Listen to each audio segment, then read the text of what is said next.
కరెక్టే బుజ్జమ్మ. అప్పుడప్పుడు నువ్వు వచ్చాం మా అమ్మలా మాట్లాడతావు. అవును, అమ్మ కూడా ఇంతే, దేనికి తొందర పడకూడదు అని చెప్పేది.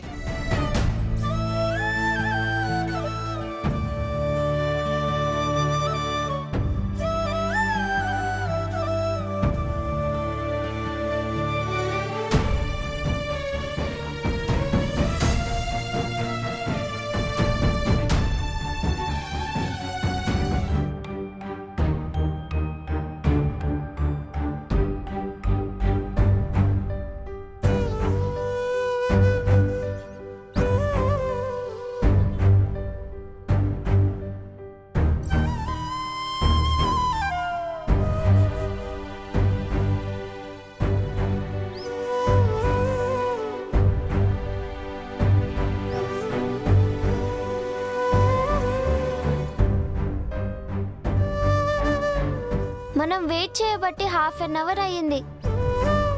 రాథోడ్ ఇంకా రాలేదు. డాడ్ లేడు కాబట్టి రాథోడ్ బిజీగా ఉన్నాడేమో, అందుకే రాలేకపోయాడేమో. అవును, వచ్చేవాడైతే రాథోడ్ ఈపాటికే వచ్చుండేవాడు. బిజీగా ఉంటే ఫోన్ కూడా లిఫ్ట్ చేయడు. మరేం చేద్దాం అన్నయ్య? ఇంటికెలా వెళ్దాం? ఏముంది, నడుస్తూ వెళ్ళిపోదాం. బుజ్జమ్మ నడవలేదు, ఆటోలో వెళ్దాం. పర్వాలేదన్నయ్య, నేను నడవగలను. పదండి వెళ్దాం.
ఇంటి ముందు కారు ఉంది అంటే రాథోడ్ ఆఫీస్కి వెళ్ళలేదు. రాథోడ్ ఇంట్లోనే ఉంటే మన కోసం స్కూల్కి ఎందుకు రాలేదు? ముందు ఇంట్లోకి వెళ్ళి చూద్దాం పదండి.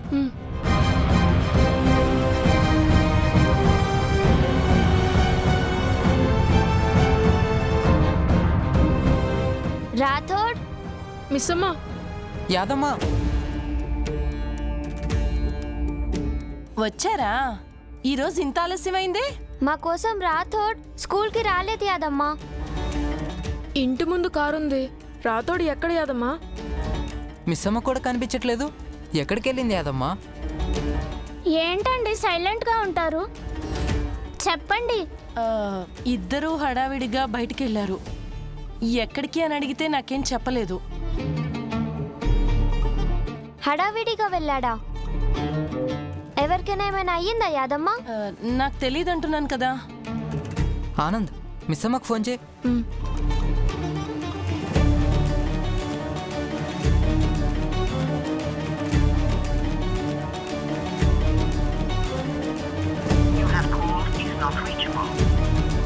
ఏమైందన్నయ్య? మిస్ అమ్మ ఫోన్ రీచ్ అవ్వట్లేదు. రాథోడ్కి చెయ్యి.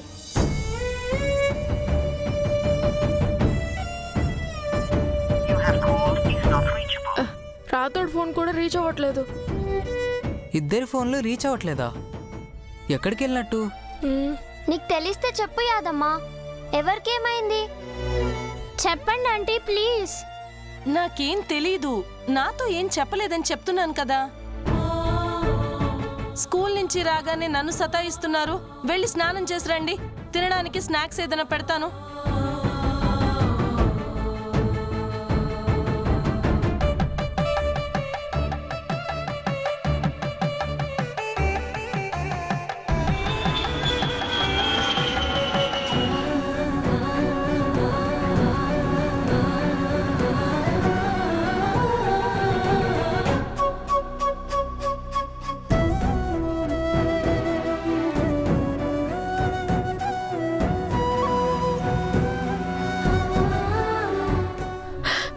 ఇన్స్పెక్టర్ గారు, నాకు చాలా కంగారుగా ఉంది.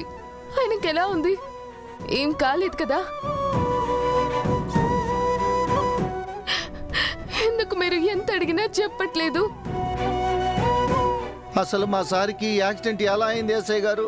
హాస్పిటల్కి వెళ్ళాక అన్నీ మాట్లాడుకుందాం మేడం, మీరేం కంగారు పడకండి. సరే, త్వరగా పోనివ్వండి. అలాగే మేడం.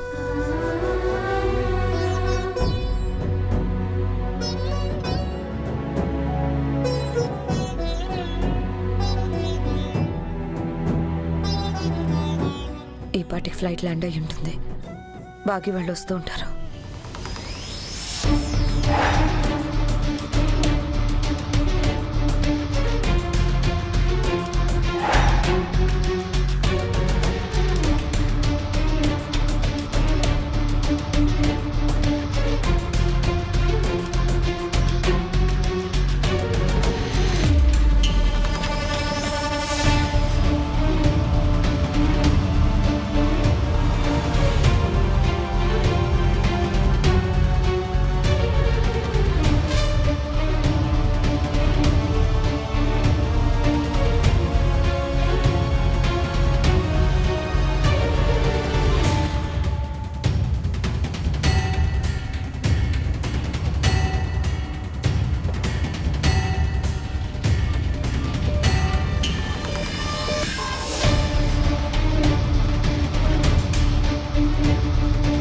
బాకీ వాళ్ళు వచ్చేశారు.